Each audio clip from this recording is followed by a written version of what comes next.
Happy Monday. Are you ready to keep going with ways to maximize introductions from centers of influence? I hope so, because that's what we're covering again this week. This is too important of a strategy to not go deep. Question: have you ever had a very well connected center of influence, or a client for that matter, who had the potential to introduce you to a lot of people, but just never seemed to get around to introducing you to his or her huge network?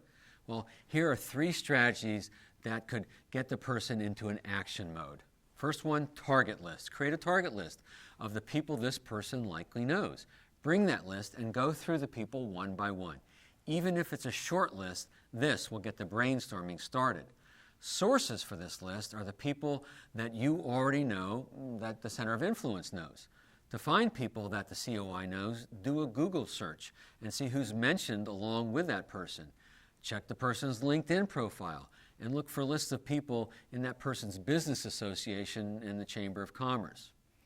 Social events. See if your center of influence or client would be willing to host either an educational event or even a social event, or invite people to an event hosted by you for the purpose of introductions. This event could be just for your source and his or her contacts, or it could be an event where other clients and guests are present. But be careful. You don't want a huge event. Keep the events on the small side so you create quality connections. The larger the event, the thinner the connections. And make sure you have a follow-up plan in place to capitalize on the great connections that you make. Number 3 is attend an event. Many of your centers of influence are members of different types of organizations, such as industry trade associations, community service or philanthropic groups, and clubs and affinity groups.